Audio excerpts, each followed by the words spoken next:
This is my grandpa's old pocket plane from Miller Falls, and it's time to bring it back to its former glory. This whole process took about 2.5 hours, but in today's episode I've cut it down to just under 8 minutes. This old black plane is still in excellent working order, as you can see it cutting easily on this hardwood I use for my previous Lichtenberg video.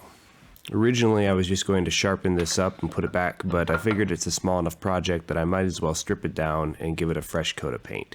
So let's take it apart. Pretty simple 4-piece construction, a single screw, a blade, a top piece, often called the lever cap, but there's no lever, so we'll just call it the cap or screw cap, and then the main base of the plane itself. I don't know what these chemicals are. I found them on the shelf, but they smell like paint stripper, so we're gonna mix them all together and exit the garage for a couple days. After returning to the garage, it seems like I was correct, some form of paint thinner, so I'm going to be able to scrape off this old paint relatively easily. The first couple passes with the sanding block show that we have some deep pitting in the edges. I don't think this is from rust. I think this is just from poor casting quality when this originally was made back in, I'm guessing, the 50s or 60s. It looks a lot like an old Kunz, K-U-N-Z plane, but it has a Miller Falls logo on it. I haven't been able to find the exact model number. I just know it's in the pocket plane series. This particular pocket plane is one of great value to the family.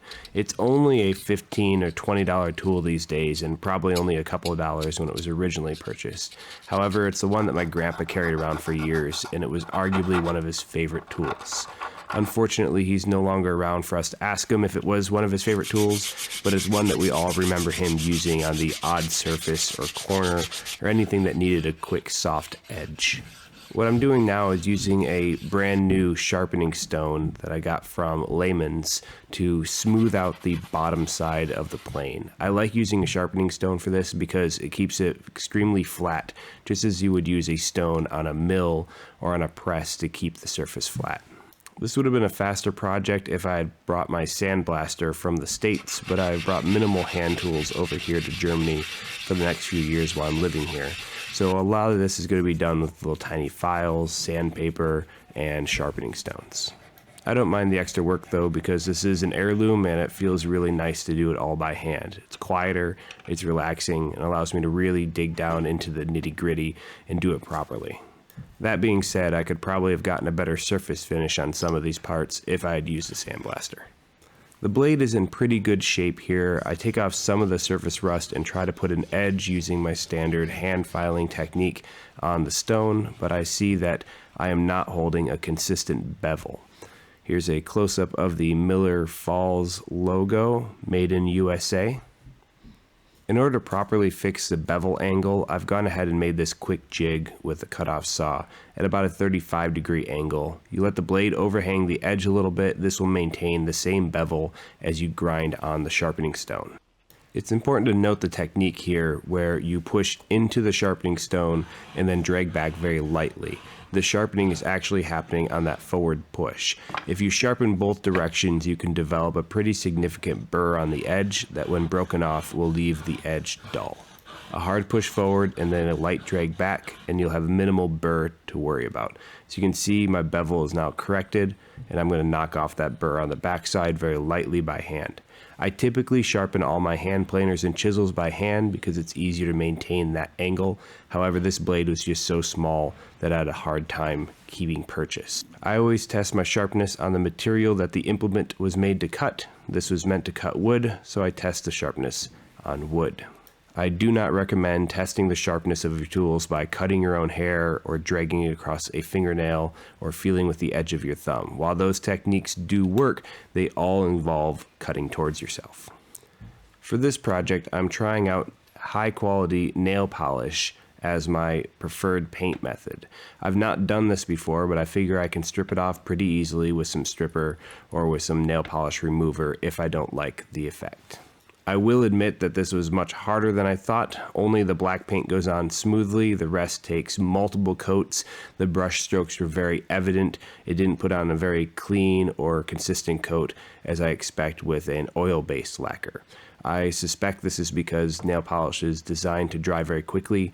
My second and third coats got a little bit gummy, and I had to be very careful when I painted these final coats. I've cut out the majority of that strife to save you the stress that I went through trying to figure out how to paint with nail polish.